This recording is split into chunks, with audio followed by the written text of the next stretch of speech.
우리는 오늘 특별히 이 70일의 예언과 성취에 대한 이 말씀을 우리가 한번 살펴보고자 합니다.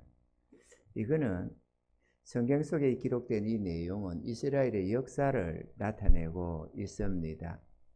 부득불 오늘은 어떤 진리적인 측면을, 어떤 말씀의 이 측면을 우리가 구원사적인 어떤 것을 전하기보다는 이 하나님이 예언하시고 또 이루시는 하나님의 그 역사에 대해서 우리가 한번 생각해 보면서 또 우리에게 경고하고 말씀하시는 마지막 날에 그 하나님이 심판하실 심판에 대해서도 우리가 한번 생각해 보면서 우리의 믿음을 새롭게 하고 이 마지막 때에 우리가 어떻게 살아야 할 것인가 하는 것을 한번 생각해 보는 그런 은혜의 시간이 되기를 바랍니다.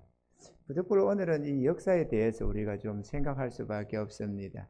아무래도 좀 난해한 부분들이 좀 있을 수가 있습니다. 내가 역사 전문가가 아니다 보니까 표현하고 설명하는 데 있어서 조금 부족할 수가 있지만 은혜 위주로 우리가 생각하면서 좀 이 말씀이 얼마나 정확무호한 하나님의 말씀인가 하는 것을 한번 생각해 보면서 우리가 주의 말씀에 마음을 두는 은혜가 있기를 바랍니다. 이 70일의 이 기한은 예레미야 선지자를 통해서 하나님이 예고하신 말씀이기도 합니다.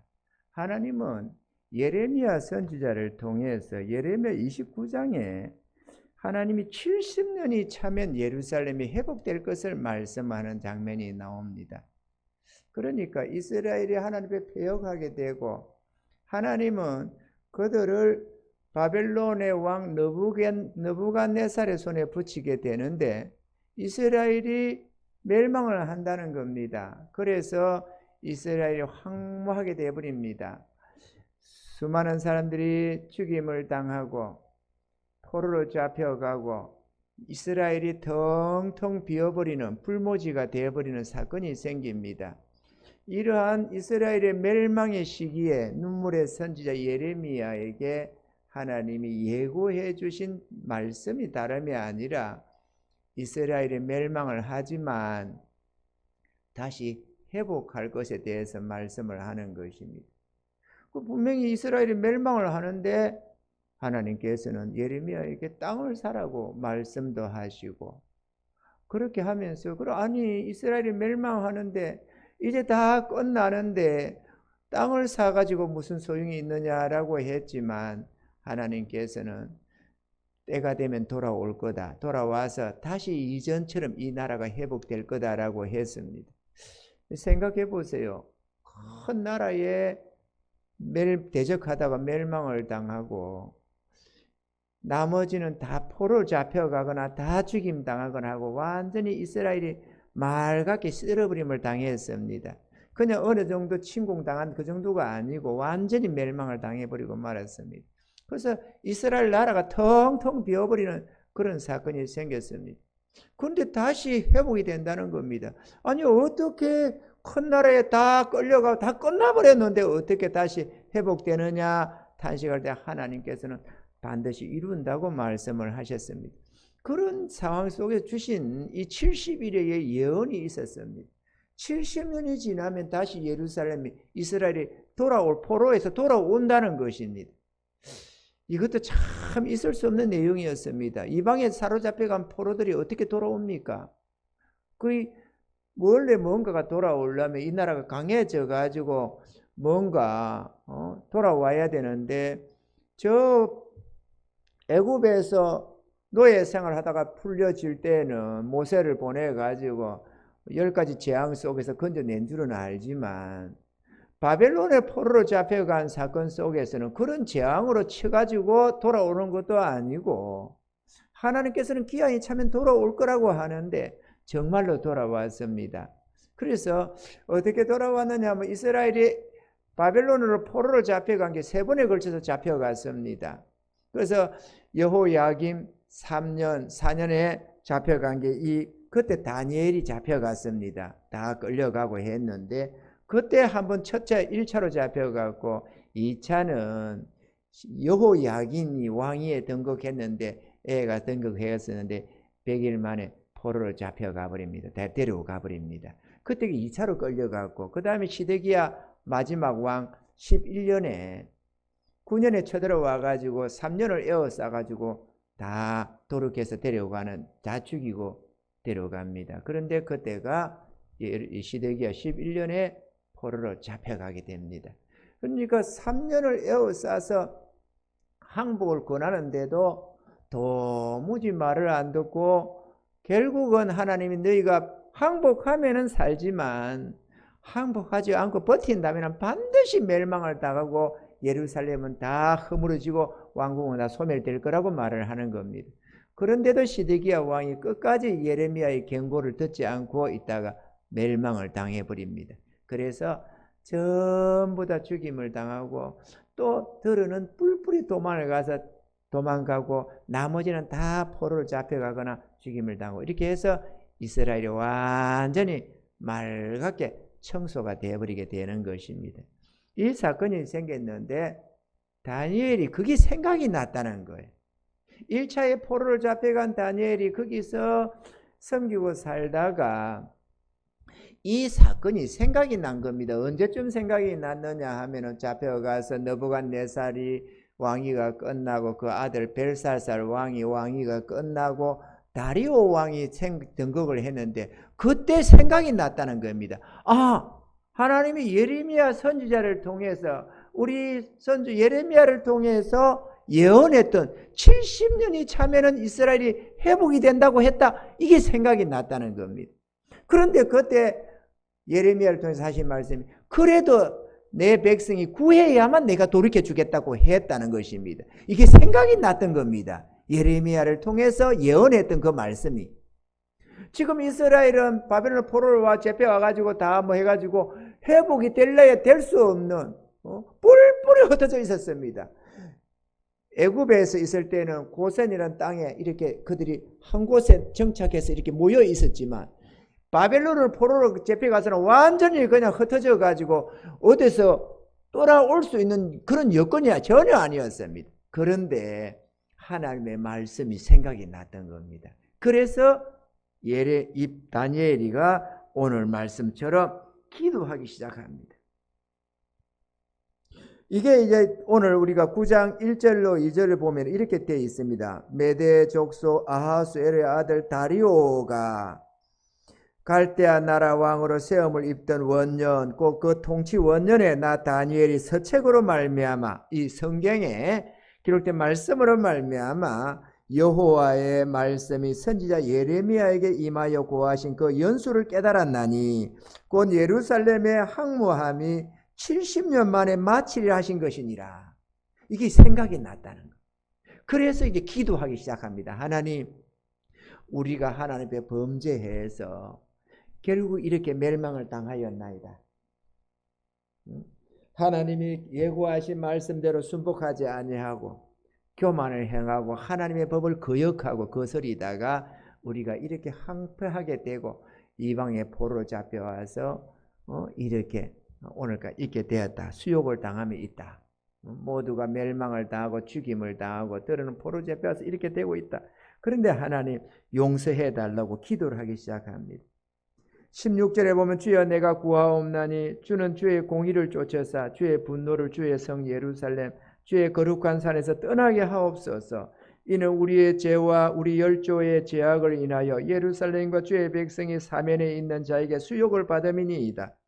그러하온즉 우리 하나님이여 지금 주의 종의 기도와 간구를 들으시고 주를 위하여 주의 얼굴빛을 주의 황폐한 성소에 비치시옵소서.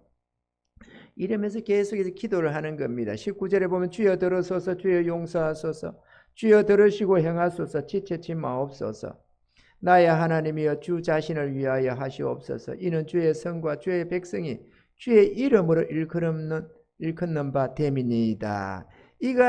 내가 이같이 말하여 기도하며 내 죄와 및 내 백성 이스라엘의 죄를 자복하고 내 하나님의 거룩한 산을 위하여 내 하나님 여호와 앞에 간구할 때 그렇게 되면서 오늘 이 말씀이 시작이 되는 겁니다. 그리고 우리가 이런 말씀을 보려면 쭉 1절부터 쭉 보면 좋지만 이 본문이 길다 보니까 또 계속해서 읽기도 좀 그렇고 또 읽다 보면 지겹기도 하고 이렇게 해서 간략하게 한 부분만을 우리가 살펴봅니다만은 중요한 것은 다니엘이 이 예레미야서에 기록된 이 성경 말씀이 생각이 나고 70년 만에 하나님이 다시 이스라엘을 회복시킬 거라는 그 말씀이 생각이 나가지고 하나님 앞에 자신들의 죄악을 회개하면서 이스라엘을 회복시켜 줄 것을 하나님 앞에 간청을 했습니다.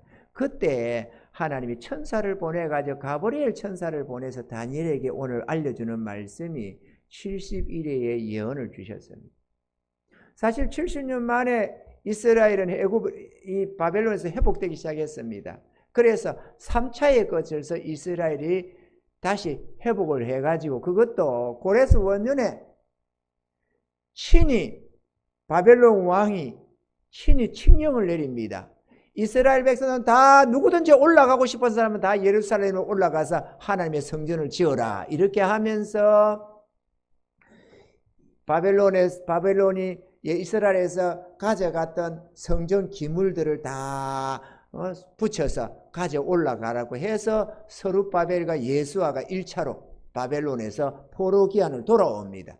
뭐 누구는 안 가라 해서가 아니라 다 돌아가라고 해가지고 돌아가고 싶은 사람들 올라와서 예루살렘 성전 공사가 시작이 되는 것입니다. 그리고 2차, 3차 이렇게 걸쳐서 올라오게 되는데 2차는 이제 에스라가 2차 이스라엘 백성들 데리고 올라오게 되고 3차 아닥사스다 왕 때에 이 느헤미야가 이스라엘 총독으로 해가지고 데리고 올라와서 그렇게 성을 완공을 시킵니다. 이렇게 3차에 걸쳐서 포로로 잡혀간 사람들이 3차에 걸쳐서 이스라엘로 다 돌아오게 되는 것입니다. 할렐루야. 그래서 70년 만에 돌아올 거라고 하던 그것들이 돌아왔습니다. 돌아왔는데 그 돌아온 것으로 끝나는 게 아니고 이것이 다시 영원한 때 마지막 때에 되어질 일들, 오늘 이 시대 우리 마지막 때에 되어질 일들을 내용을 그 안에 다시 포함을 시키자라는 것입니다. 그것을 70년이라고 했던 것을 70일의 기한을 정해서 장차 되어질 일을 또다시 예언을 하는 것입니다. 할렐루야. 그 70년을 71회로 다시 표현을 해가지고 말씀을 한 71회니까 한 해가 7일 아닙니까? 한 주 7일을 하는데 7일을 71회라고 했으니까 77년을 70년을 곱하는 겁니다. 그러면은 490년이 되잖아요. 이 71회의 기한을 정했는데 오늘 이것은 우리가 한번 살펴보려고 하는 것입니다. 다니엘서 9장 24절에 내 백성과 내 거룩한 성을 위하여 71회로 기한을 정하였나니 이건 또 다른 예언입니다. 70년에 빗대어서 다시 71회로 이렇게 하는데 그 70일을 정하는데 허물이 마치며 죄가 끝나며 죄악이 영속되며 영원한 의가 드러나며 이상과 예언이 응하며 또 지극히 거룩한 자가 기름 부음을 받으리라. 그러면서 오늘 여기에서 지금 말씀을 합니다. 그러므로 너는 깨달아 알지니라 예루살렘을 중건하라는 영이 날 때부터 기름 부음 받은 자가 곧 왕이 일어나기까지 7일에와 72일에가 지날 것이요 그때 곤란한 동안에 성이 중건되어 거리와 해자가 이룰 것이며 62일에 후에 기름 부음 받은 자가 끊어질 것이며 장차한 왕의 백성이 와서 그 성읍과 성소를 해파하려니와 그의 종말은 홍수의 엄몰됨 같을 것이며 또 끝까지 전쟁이 있으리니 황폐할 것이 작정되었느니라.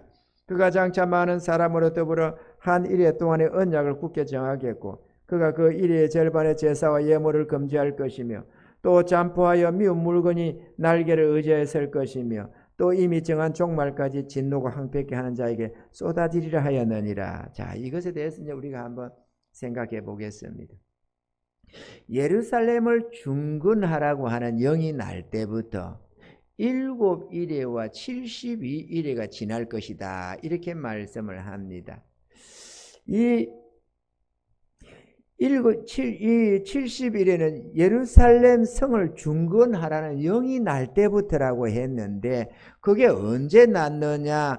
고레스 원년에 스룹바벨과 예수아가 1차 기한을 하는데 그때는 예루살렘 성을 중건하는 영이 아니고 성전 공사를 명했습니다. 그때가 언제냐? BC 536년입니다. 고레스 원년에 1차 기한이 이루어졌고 그때가 아니고 BC 457년에 아닥사스다 왕 7년에 에스라가 2차 포로 기한을 하는데 이때부터 시작이 됩니다. 이때부터 해가지고 3차 기한 BC 445년에 아닥사스다 왕 20년에 느헤미야가 올라오게 되는데 그래가지고 성전 공사가 시작이 돼가지고 이 7일에와 72일에가 지난다 그렇게 표현했잖아요. 7일에가 49년 아니겠어요? 7일에 7년에다가 7이니까 49년이죠. 49년 후가 언젠가 하면은 BC 408년이 됩니다. 그러니까 457년에 2차 기한이 2차 포로 기한이 됐는데 그로부터 49년이 지난 BC 408년에 예루살렘 성이 중건이 완성이 되어졌다는 것입니다. 7일에가 지난 다음에 성이 중건되는데 그때 곤란한 중에 성이 이루어질 거다 그랬는데 왜 곤란한 중에 성이 세워지느냐? 25절에 보면 그때 곤란한 동안에 성이 중건되어 거리와 해자가 이룰 것이며 이렇게 왜 곤란하다고 했느냐? 그때 당시에 예루살렘 성을 지을 때 이 느헤미야서를 가만히 읽다 보면은 그게 산발랏이나 도비아라든지 아라비아 사람들, 암몬 사람들, 아수도 사람들 이런 사람들이 끝까지 예루살렘 성을 방해해가지고 짓지 못하도록 완공을 못하게 하려고 온갖 방법으로 방해를 하는 공작이 일어나는 것을 봅니다. 그런데 아주 이들은 목숨을 걸고 한 손에는 창과 칼을 들고 또 한 손에는 망치를 들고 이래 가면서 예루살렘 성을 중건해 나가는 모습을 볼 수가 있습니다. 왜냐하면 저들이 쳐들어와서 다 멸해버리기라고 하니까 성은 완성이 안 됐고 성은 짓는다고 몸부림을 치고 있는데 저들은 쳐들어와서 멸해버리겠다고 하지 이러니까는 너무 어려운 속에서 고민을 하면서 이렇게 밤이든 낮이든 이 갑옷을 벗지를 않고 그렇게 몸부림치면서 성을 완공을 시키게 됩니다. 그 내용을 바로 그때 곤란한 중에 성이 완공이 될 거다라고 말씀을 했던 것입니다. 그리고 나서 62일에가 지나가는 겁니다. 62일에가 지나간 때에 거룩한 자가 기름 부음을 받을 것이다 라고 했는데 예수님이 오셔서 세례를 받으시고 성령 받는 것을 말씀을 하고 있는 것입니다. 할렐루야. 이게 언제냐? 이 62일 후에 기름 부음 받은 자가 끊어질 것이며 해서 예수님이 또 죽으실 것을 또 말씀하고 있는데요. 이게 24절에는 이상과 예언이 응하며 또 지극히 거룩한 자가 기름 부음을 받으리라 그랬는데 62일 후에는 그렇게 된다고 했는데 계산을 가만히 되면 7일에와 62일에 하니까 69일에가 됩니다. 69일에를 곱해보니까 7년씩 곱하니까 483년이 되는데 483년을 저기다가 이 457년에다 갖다 대보니까 AD 26년이 되더라는 거죠. 그 예수님이 기름 부음을 받을 때 나이가 한 30세쯤 됐다라고 했는데 26년이잖아요. AD 26년. 4년의 차이가 생겼는데 왜 그러느냐?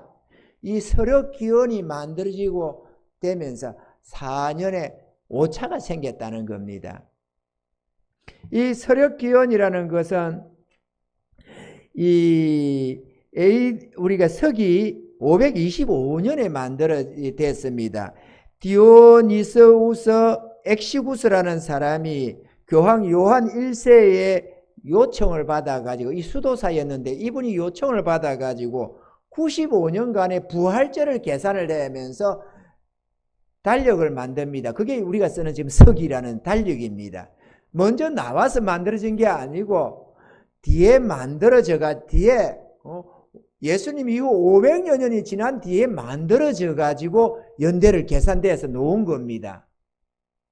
그러다 보니까 거기에 오차가 4년이 생겨졌는데 한 4년 5년 가까이 생겼는데 그것이 처음에는 그걸 잘 알지를 못해 가지고 하다가 나중에 이제 그게 정정이 되기는 합니다만은 그러다 보니까 예수님 탄생이 서기 1년이 아니라 주전 BC 4, 5년경이더라는 겁니다. 예수님 탄생이 정확하지가 않습니다. 우리가 지금 지금 우리가 서기 2023년이니까 예수님 탄생하신 지 2023년이 돼야 되는데 정확하게 하자면은 예수님을 기준으로 해서 기원 전 기원 후니까 이 기원 기가 그리스도를 의미하는 것이니까 말이죠. 그러니까 예수님 탄생 날부터라고 했는데 문제는 이게 날짜가 오차가 좀 생겼다는 겁니다. 이 만들 때 서력 기원을 만들 때 그래서 한 4, 5년의 오차가 생기다 보니까 거슬러 가다 보니까 이 1년이 아니고 서기 1년이 아니고 BC 4년 5년경이더라. 그러다 보니까 한 4년의 오차가 생겨서 땡겨가다 보니까 나이 30세쯤 했는데 그때가 말이 맞다라는 겁니다. 이해가 되십니까? 내가 만든 게 아니고 역사가 그렇게 만들어져서 그래요. 그래서 예수님께서 기름 부음을 받은 자가 이 7일과 62일이 지난 다음에 기름 부은 자가 출생을 하고 기름 부음을 받고 그 다음에 기름 부은 자가 끊어지고 그러면서 한 왕이 와서 예루살렘 성을 다 해파한다고 했는데 AD 70년에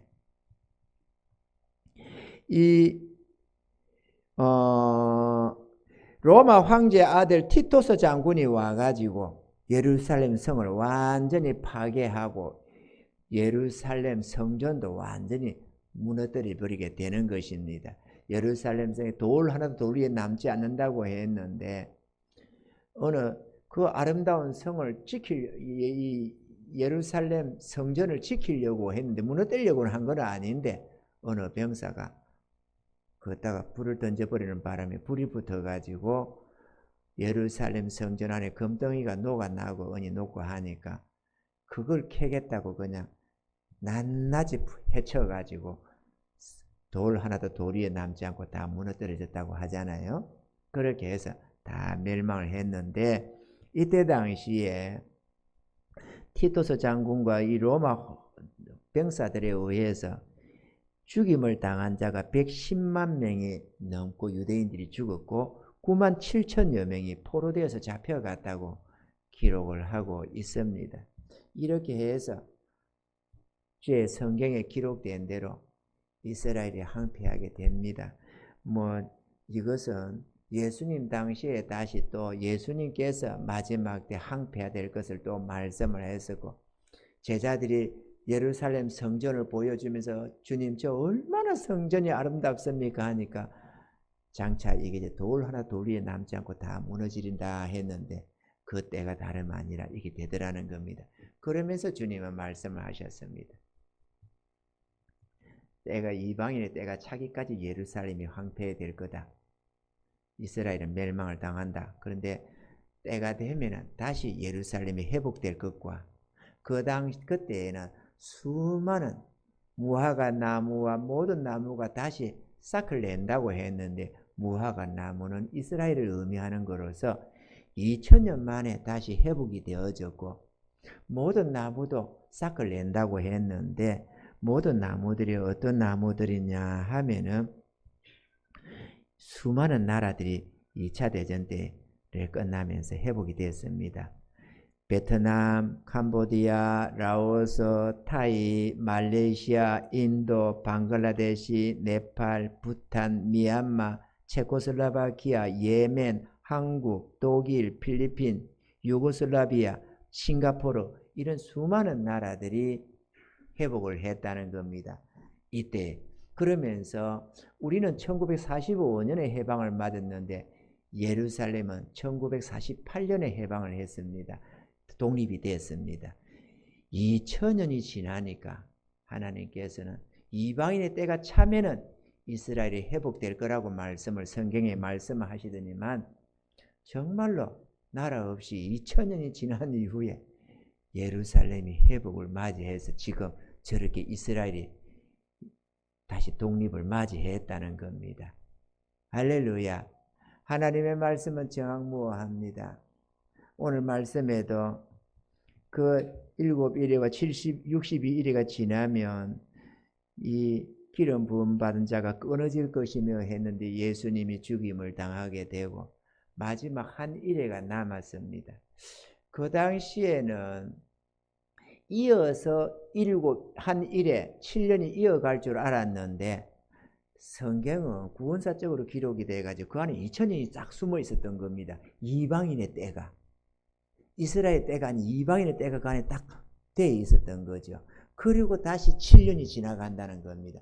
그 7년 마지막에 종말이 온다고 얘기를 하고 있는 겁니다. 그때 언제냐?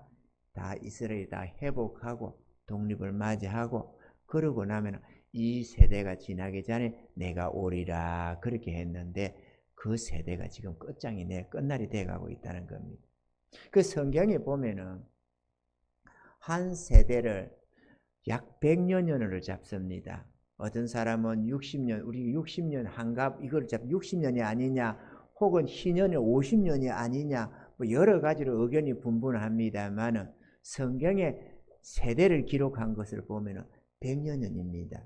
4세대가 지나서 이스라엘이 애굽에서 회복된다고 했는데 그 4세대가 400년이었거든요. 400년 혹은 430년 이렇게 돼. 그것도 정확하지가 않습니다. 날짜 계산되지 말라고 아마 그렇게 명확하지 않게 해놨나 봐요. 그래서 대충 400년에서 430년 4대가 그렇게 지나갔습니다. 그것을 성경이 기록했는데 그러면 1년을 한 100년 정도로 생각을 한다고, 약 100년 정도로 생각한다고 본다면은 이스라엘 독립이 1948년에 독립이 됐던 겁니다. 그러면 한 세대 100년을 지나가면 2048년이 되는 거예요. 그 주님은 정확하게 2048년 아닙니다. 이게 정확하지가 않으니까. 그래서 그러면 2048년이면은 100년이 되는데 주님 뭐라고 말했냐면 이 세대가 지나기 전에 내 인자가 오리라 그랬거든요. 그러면 그 개념에서 다시 본다면 지금 23년이니까 지금 앞으로 약 25년, 한 25년 안팎 언저리 어느 쯤에 주님이 오신다고 얘기를 하고 있는 것입니다. 여러분 제대로 이해를 하고 살아야 됩니다. 주님이 오실 때에는 무화과 나무와 모든 나무가 다시 소생할 날기라고 그렇게 되면 인자가 오리라 그랬는데 그 세대가 지나기 전에 인자가 온다고 골골 돌기 전에 온다고 했는데 복음이 끊임없이 동쪽 돌아서 서쪽으로 가가지고 우리나라를 거쳐서 중국으로 거쳐서 지금 저렇게 지나서 저렇게 이슬람권을 인도로 거쳐서 이라고 지금 이스라엘에 들어가면은 끝장이 나는 겁니다. 지금 그렇게 해서 지금 이스라엘에 이제 복음이 들어가기 시작하는 거예요. 깨달으시기 바랍니다. 이 지구는 계속해서 남아 있겠지만 주님의 부활, 주님의 재림은 눈앞에 와 있습니다, 여러분.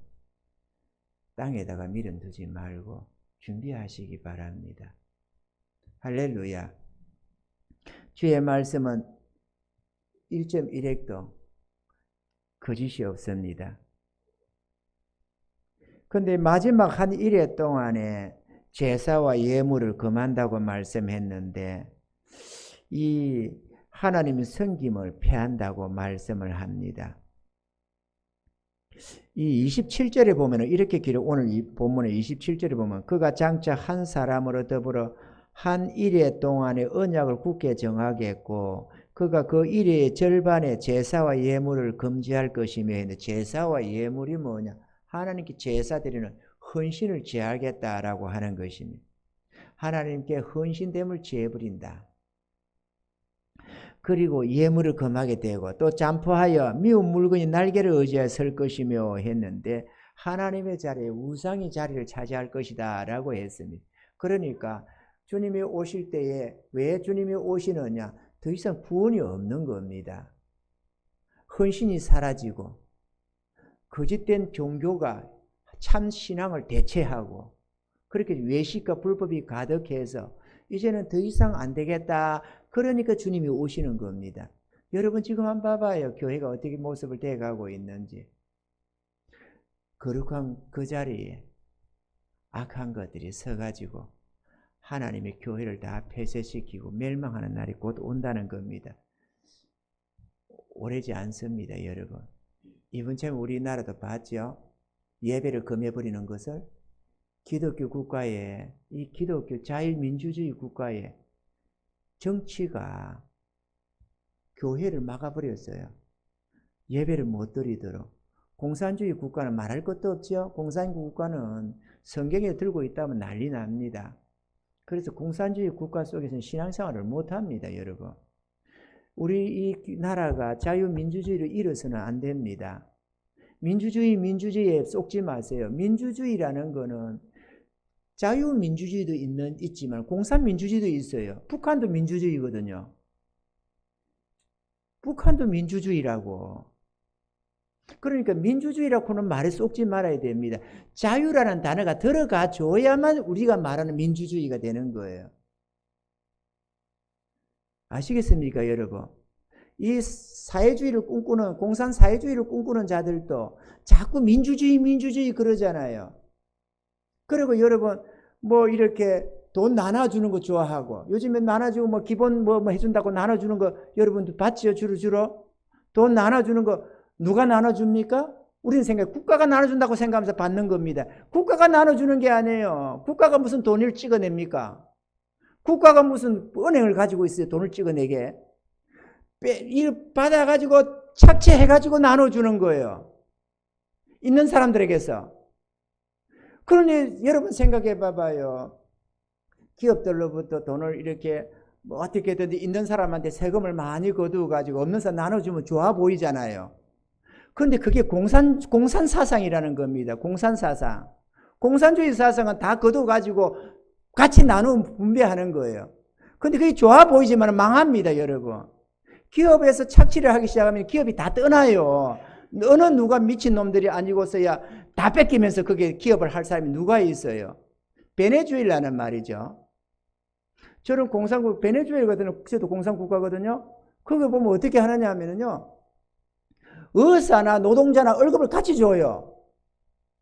그러면 여러분 생각해 봐요. 미친 지랄을 한다고 죽으라고 공부해가지고 같은 노동자하고 월급 같이 받으려고 그 공부를 하겠냐고. 여러분 같으면 죽으라고 공부해서 같은 노동자들 똑같이 월급 받으면 살겠느냐고. 여러분 같으면은. 정신 나갔지 않으면은. 그러니 망하지. 죽으라고 일을 하고 노력을 해서 성공을 하려는 거는 자기 삶이 부해지려고 하는 거지 빼앗기려고 하느냐고. 누가. 놀고 먹으면서 먹는 놈이나 죽으라고 일하는 사람이나 똑같을 것 같으면은 그걸 누가 그걸 죽으라고 일할 사람이 있느냐고. 그래서 북한 땅이 그리 망하는 겁니다. 이런 놈이든 저런 놈이든 똑같으니까 말이죠. 정치하는 저거 위에 있는 계급들 외에는 다 개 돼지처럼 취급받잖아요. 죽어도 상관이 없고. 공산사회주의를 꿈꾸지 마세요, 여러분. 공산사회주의라고 입을 말은 안 하지만 이 나눠 먹는 이게 공산사회주의 사상이라고. 돈 받아 먹는 거 좋아하지 말아요. 그냥 얻어먹는 걸 좋아해가지고 말이야. 아무나 갖다 주니까 좋다고 많이만 준다고 하면 좋아해가지고 표 찍어주는데 그게 나라가 망하는 거예요. 그게. 모든 기업들이 다 떠나가지고서야 이래면 그걸 살 길이 없잖아요. 교회에서 구원받는 얘기만 해야 되는데 정치 얘기 같은 게 살 놓으면은 되게 기분 나빠서 내 뜻이 안 맞으면 떠나려고 그래요. 지난번에 한번 했다가 우리 몇 가정 떠났습니다. 내가 원하는 건 아니에요. 왜냐? 정치가 공산사회주의가 됐든지 민주주의가 됐든지 뭐 하는 데까지 하고 우리는 어쨌든 예수 믿어 구원받아 천국 가면 되니까 그렇게 생각하면 되지만 공산사회주의가 들었으면 교회가 못 서요. 교회가 못 선다니까. 그럼 우리 자유민주주의 국가가 어떻게 공산사회주의가 되느냐? 돼요. 공산주의가 언제부터 들어선 건데요? 몇십 년 전에 다 들어선 것도 아니에요. 공산주의 사상이. 공산주의가 뭐 몇천 년 전부터 있었습니까? 몇십 년 전부터 있는 거지.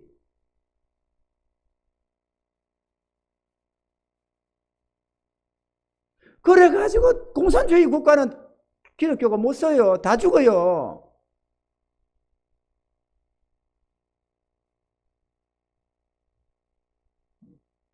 자유민주주의 국가에서 정치가 교회를 문 닫게 하는 법이 어디 있습니까? 그런데도 나는 죽어도 누구 배나고 뭐 대깨문처럼 설치는 분들이 있는데 여러분 그러지 맙시다. 하나님 중심으로 살아야지. 어느 종교를 어디 우리가 당을 말하는 게 아니에요. 어떤 당이든 나는 이 나라에 당파 싸움하는 거 정말 지겹습니다. 그리고 어느 당이든 이제 제대로 된 것들이 없는 것 같아서 너무 심령이 상합니다. 저는 이쪽이든 저쪽이든 옳다 싶으면 찍어주었습니다. 저희 집사람 우리가 영호남 지역에 나는 경상도 출신이고 우리 집사람은 전라도 출신 아닙니까? 이게 화합적으로 우리가 나라를 통일시킬 마음에 우리가 의도적으로 경상도와 전라도를 우리가 이렇게 해서 연합해서 결혼을 했거든요. 좀 국가를 생각하고 결혼을 하세요. 결혼을 하더라도 경상도끼리 하지 말고 좀 이렇게 연합을 해가지고 말이죠. 할렐루야. 안 믿죠? 우짝하는 소리지. 무슨 재주로 내가 경상도 전라도와 결혼을 하겠어요? 네. 어쩌다 보니까 된 거지. 하나님 은혜로. 그래서 저도 그 관계없이 저 김대중 대통령 할 때 제가 찍었습니다. 문제는 우리가 이 공산사회주의는 만들지 말자 그 얘기예요. 공산주의 국가를 사회주의 국가를 만들어가지고 못 삽니다. 우리는 이게 다 이렇습니다. 근데 참 신기한 거는요, 여러분. 우리는 이렇게 생각하잖아요.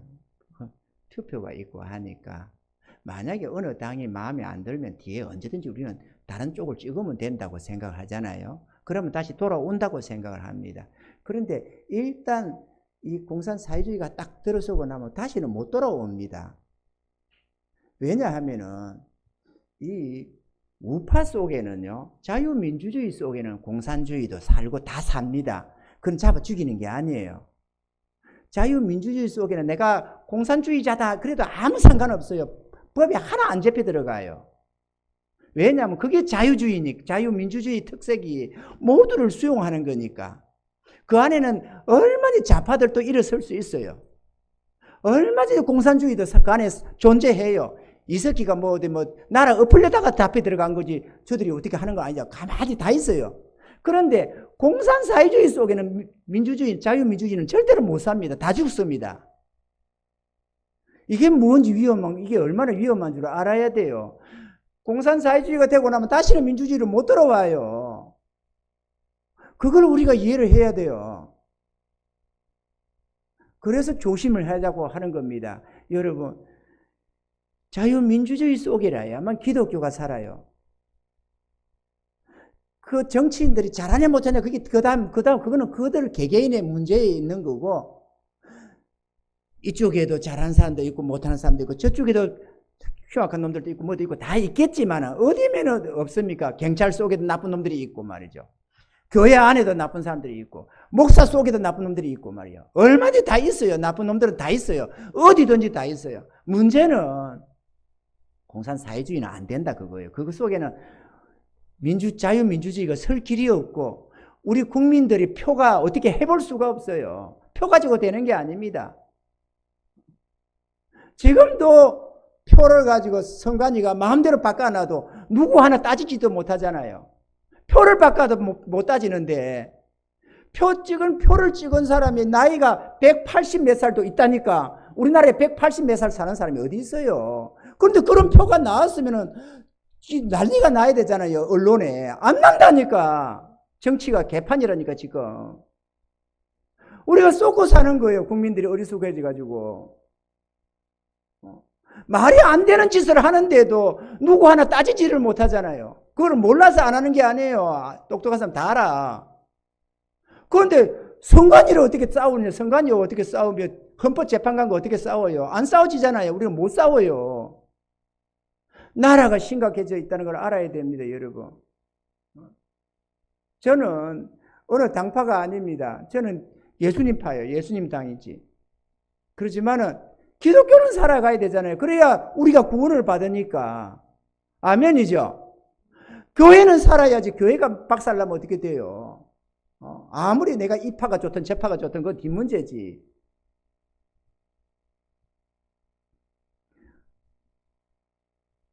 어쨌거나 여러분 종말은 눈앞에 있습니다. 여러분 하나님 말씀은 1.1에도 틀림이 없습니다. 제가 한 번만 딱 이렇게 말씀해 드릴게요. 마태복음 24장 29절로 35절에 주님 말씀 한 번만 읽고 마치도록 하겠습니다. 그날 환난 후에 즉시 해가 어두워지며 달이 빛을 내지 아니하여 하며 별들이 하늘에서 떨어지며 하늘의 권능들이 흔들리리라. 그때에 인자의 징조가 하늘에서 보이겠고 그때에 땅의 모든 족속들이 통곡하며 그들이 인자가 구름을 타고 능력과 큰 영광으로 오는 것을 보리라. 제가 큰 나팔 소리와 함께 천사들을 모아 보내리니 저희가 그 택하신 자들을 하늘 이 끝에서 저 끝까지 사방에서 모으리라. 무화과 나무의 비유를 배우라.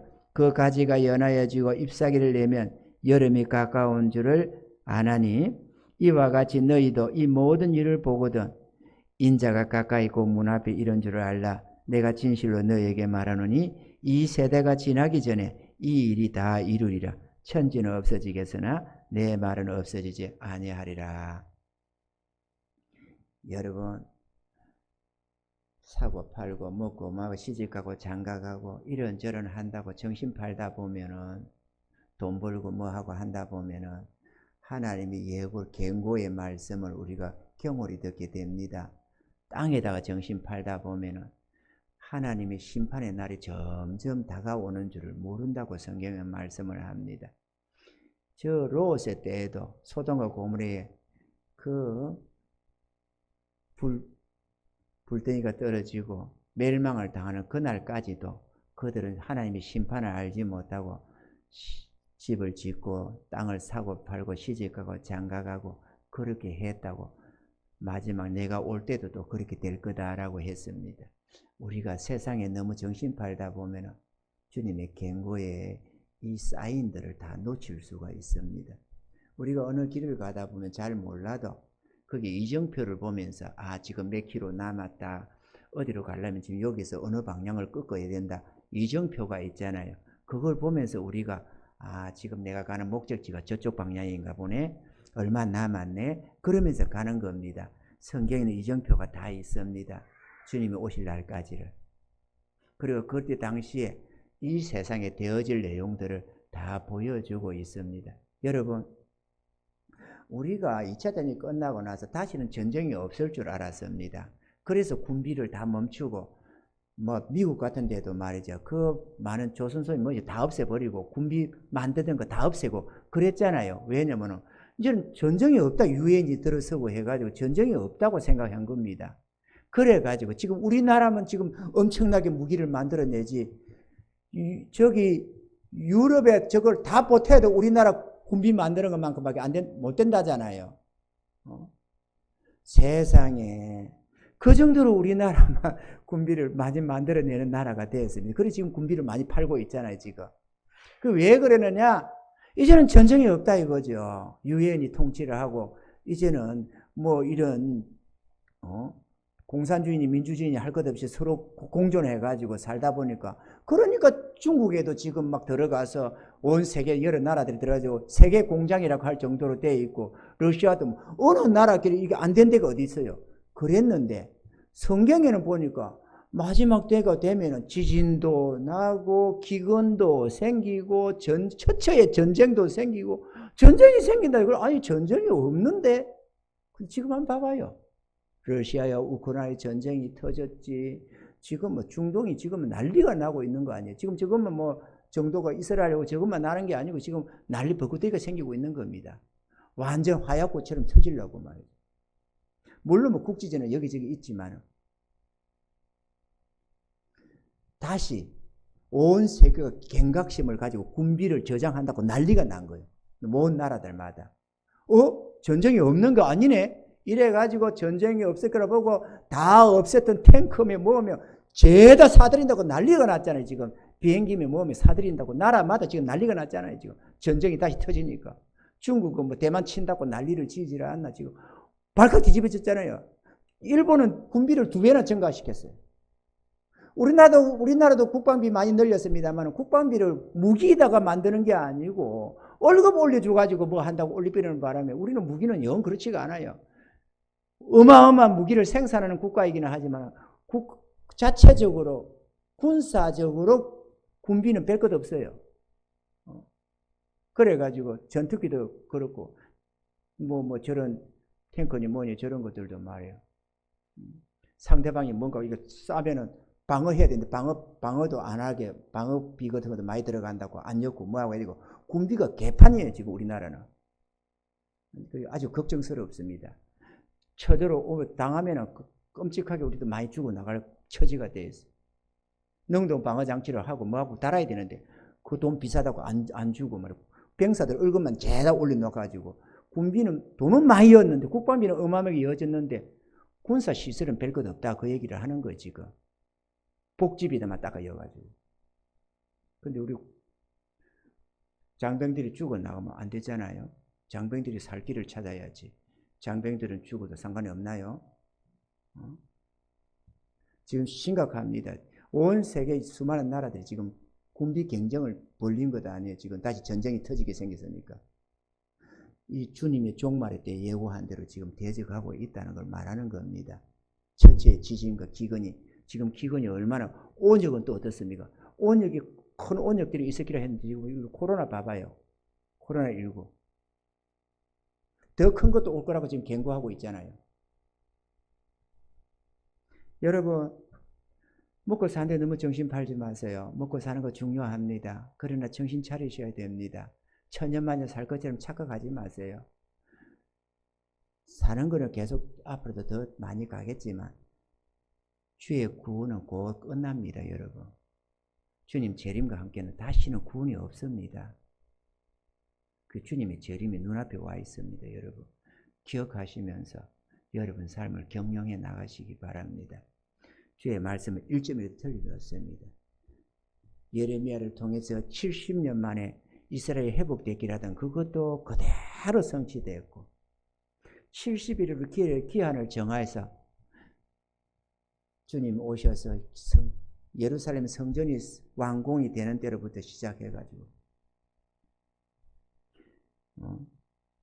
7일에 지난 다음에 성이 완공되고 그러니까 성전 공사 성 건축 공사 명령이 내리고 나서 7일가 지나면은 곤란한 중에 성이 이루어질 것이고 그로부터 62일가 지나가면은 기름 부은 자 기름을 받게 되는데 그 다음에 기름 부은 자가 끊어질 것이고 그 다음에 한 일해 동안에 제사를 폐하고 뭐하고 이렇게 해서 하나님의 예배드림이 멈춰지게 되고 멸망을 도와 주님이 재림에 온다고 말씀하셨는데 또 예수님께서는 오셔서는 구체적으로 말씀을 하셔서 이스라엘이 독립을 하기 이스라엘 예루살렘이 이방인의 군하에 밟힐 것인데 이방인의 때가 차면 다시 회복되고 회복되면 한 세대가 지나기 전에 내가 온다 이렇게 말씀을 했습니다.